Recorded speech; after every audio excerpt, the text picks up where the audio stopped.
Right, I'm back. I've finally got a guitar. If anyone hasn't seen the previous video I did on a guitar I bought from Aliexpress, it was a complete and utter abortion. You can go, I'll put a little link up here. Um, Basically, I got this guitar. It was a complete, utter piece of shit.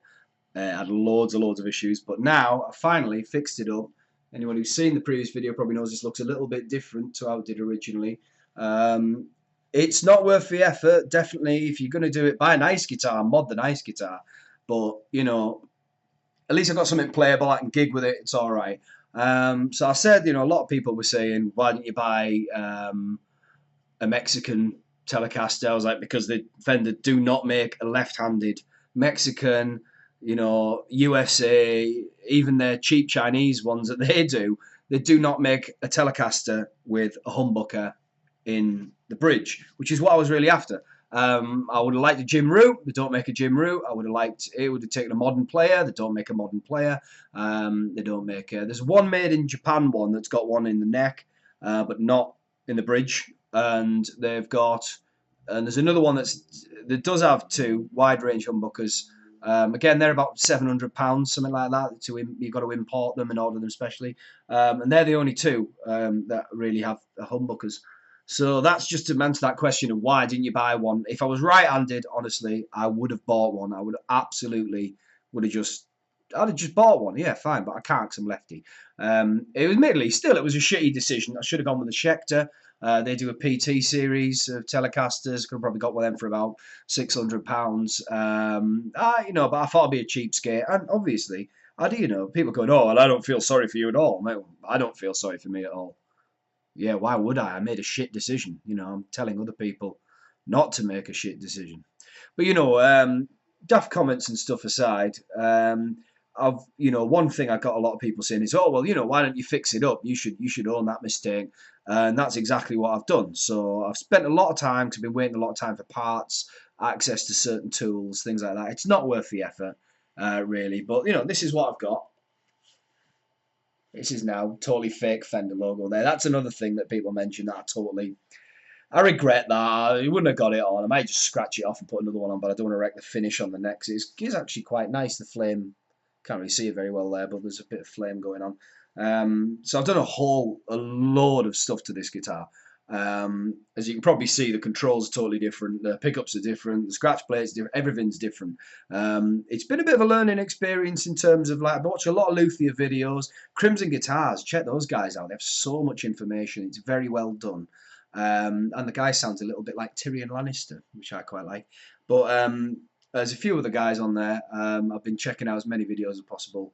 So that's been good, at least. I've turned it into sort of learning in how to set guitars up better, how to do a lot of stuff. And, you take a total dog's breakfast and turn it into something playable. I think everyone, especially if you're left-handed, should learn those skills.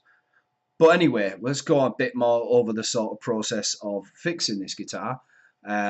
So I've got quite a few pictures here I'm going to go through, and we'll have a look at it. So first thing I did is I changed the nut. The nut was a complete mess on the other one. So this is the new nut. I put a bone nut in there. I cut it down. I didn't do an amazing job, actually. I would have, you can see the little file in the background there. Like, I should have got one, get a file with a safe edge so you don't cut anywhere you don't want to. Because I did a little bit and I had to kind of fill it in. And, I got a fret file as well. They're quite cheap off eBay. Not fret file, a nut file. I did get some fret files too. And kind of got the heights right. It's definitely a lot of intonation issues, especially between the open and the first fret.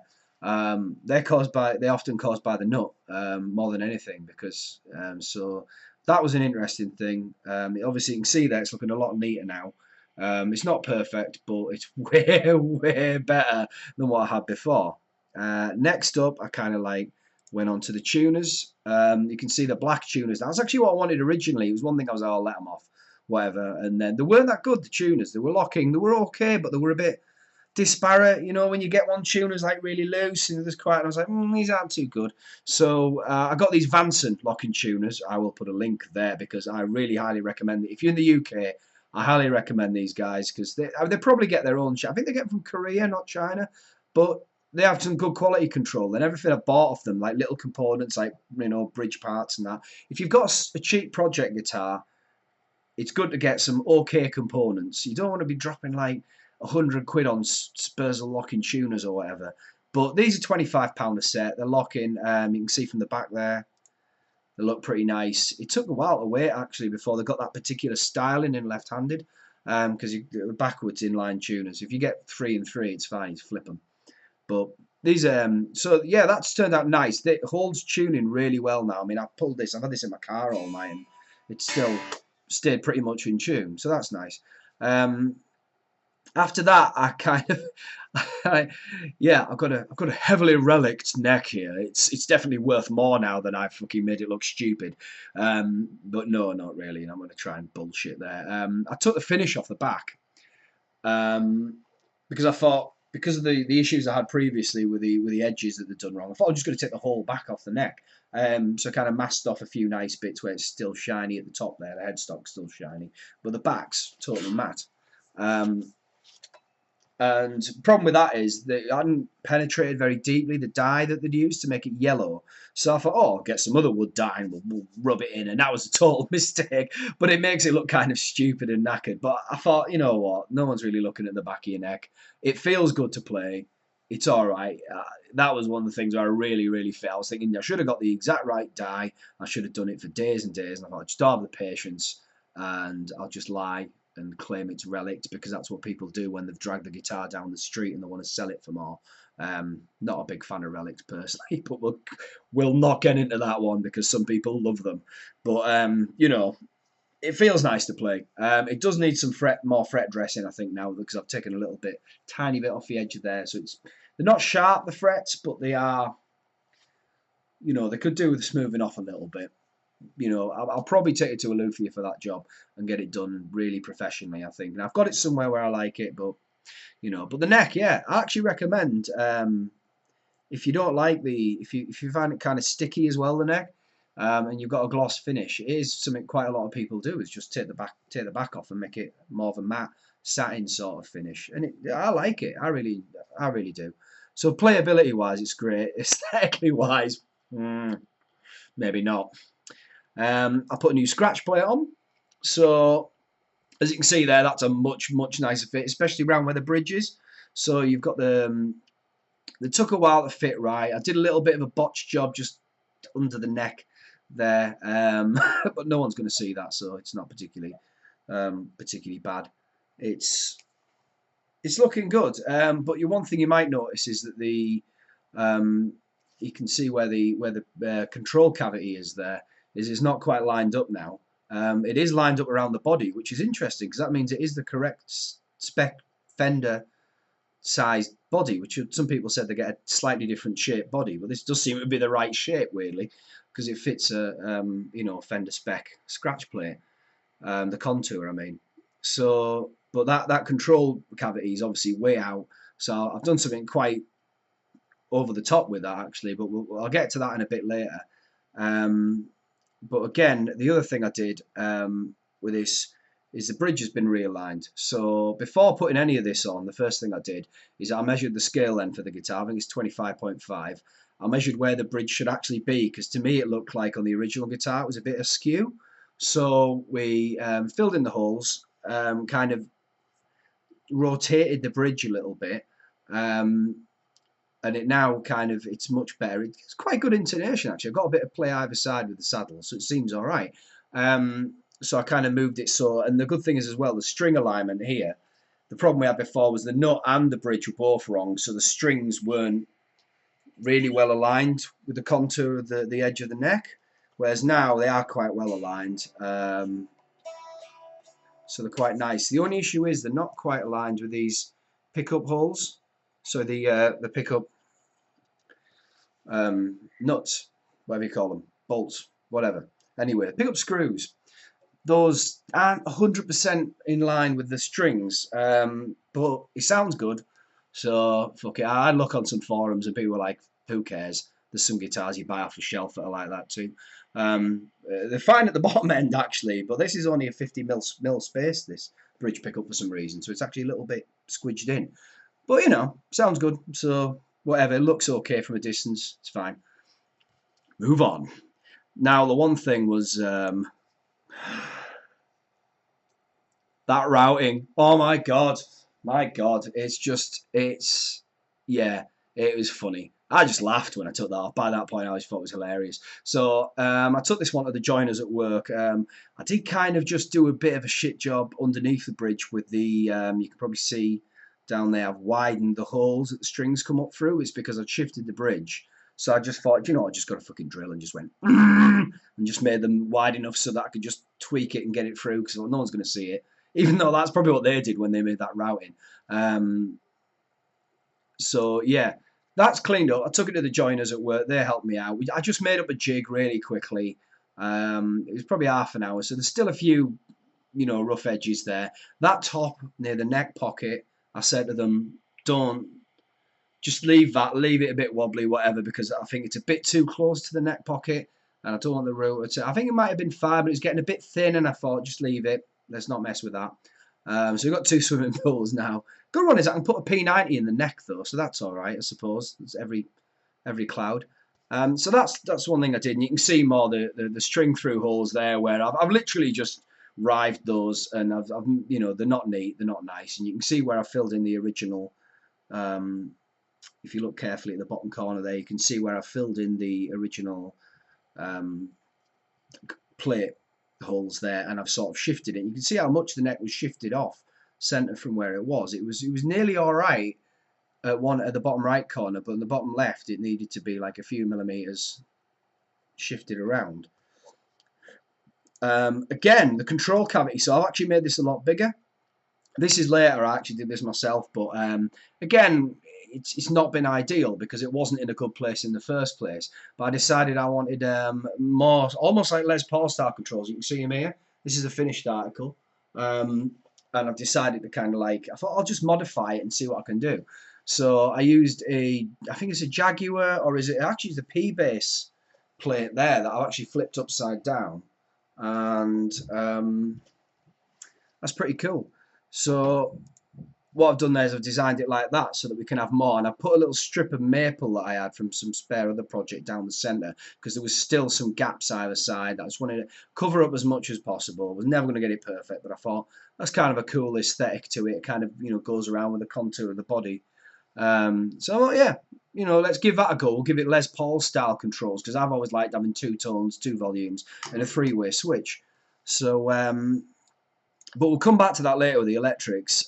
Saddles and the pickups. So I changed the pickups entirely. They actually weren't terrible, the ones that I got with it, and they were properly wax potted, which was odd. I didn't expect that, but look, they weren't like just dipped in like a whole tub of wax either. They were like quite, you know, you could tell by the feel on the back of them. But you know, they weren't terrible. But I was going to put some really cool pickups in this.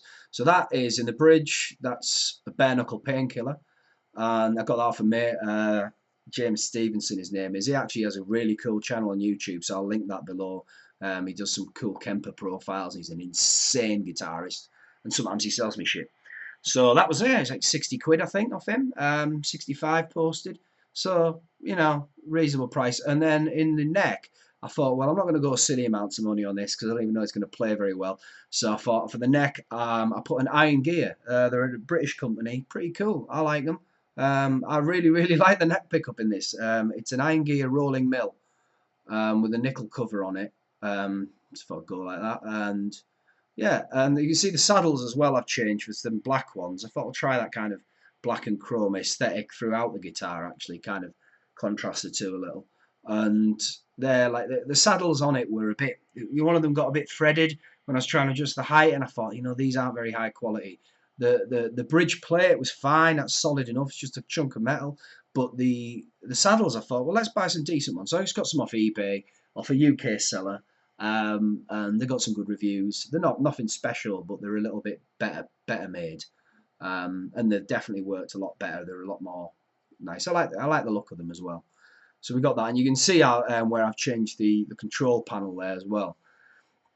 So for that, I kind of made my own electronics, so have a laugh by all means at my shitty soldering skills, especially on the earth connection on that bottom right pot there, where I just was like, oh, well, go on. So I've cleaned that up a bit now. Actually, it doesn't look like that anymore. I've changed where the capacitors were wired to, because that's kind of was set up for what turns out is 50s style wiring. Now, a lot of people said they really liked it, but I just thought it didn't have the range of controls, and some problems I had with the way the controls reacted were an issue. One thing that is on here was quite hard to find is CTS pots in left-handed logarithmic, which is anti-log pots, they're called. And because left-handed people generally turn the pots anti-clockwise to turn up. Turn up there. But so the issue you get there a lot of the time is that if you've got a linear pot, then that's fine. You flip a linear pot, you just change the lugs on the screws, and it's exactly the same. But I wanted something a bit special, so I wanted the audio sound, because the way humans hear things is logarithmic. So you get a more gradual, volume swell. You get a lot more usability out of the pot from that. So I bought audio ones. So I found those. The reverse log, so maths and all, makes them into logarithmic when you wire them backwards. Orange drop capacitors, because they were a couple of quid and everybody raves about them. And then I've got some other bits there, just switches and stuff. That's not fully wired up, and that's not actually how I ended up wiring it up. Wired it up totally different, but made a little thing there. I've glued the two control plates together, you can see, with some small strips of sort of thin metal there. So that holds them so it's one unit. I can just lift out the guitar now if I need to do any modifications. Made it a lot easier, and it also allowed me to put this maple strip down the center there to cover up the rest of the holes. And like that's worked pretty good. So after all the pain, after a setup, I've tried to get the neck right. I shimmed the neck actually, which kind of helped a little bit. Kind of made it straighter. I've adjusted the truss rod. I've adjusted the action. I've got things like that right. So the intonation's okay. So there's the finished job, and here's the finished job. So it's all right. I don't know if you're going to be able to hear this. I've got the Kemper hooked up, so I'm going to do a proper video later where there's good audio, because this might sound like shit 'cause it's through my webcam speaker, and I don't think people should do that. But you can probably get an idea of some of the sort of like volume swells.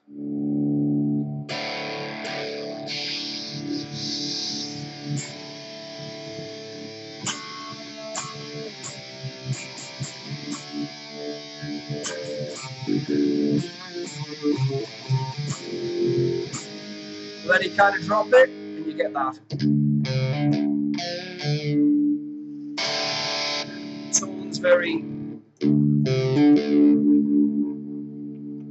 quite responsive. It's got a coil tap, by the way, isn't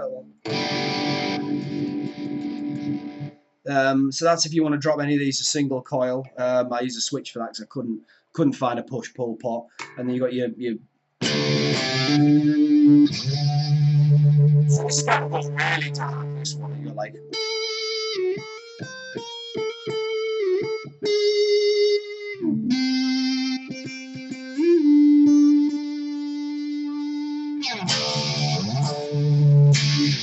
But yeah, I'm going to do a proper video with some much better, like some in the mix sounds there of how it sounds between the two, sort of both pickups, and a few of the sort of sounds like rolling off the volume and shit like that. But other than that, it's not worth it.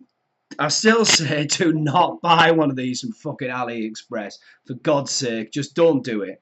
Right? Because, yeah, some people have got some really nice ones, and that's great that you've got a great guitar, but I don't think we should go about saying, oh, it's amazing, because people might get a shitty deal, and, just go to a good manufacturer. I think the next guitar I buy is probably going to be from like a really high end instead. I'm going to like save up like as much as I spend on a car and go for like a full-on luthier job like Stonewolf Guitars or Skirvison or any of those kind of guys that are like make insane instruments. I thought maybe I'll just go for something really high end instead of just going for cheap shit.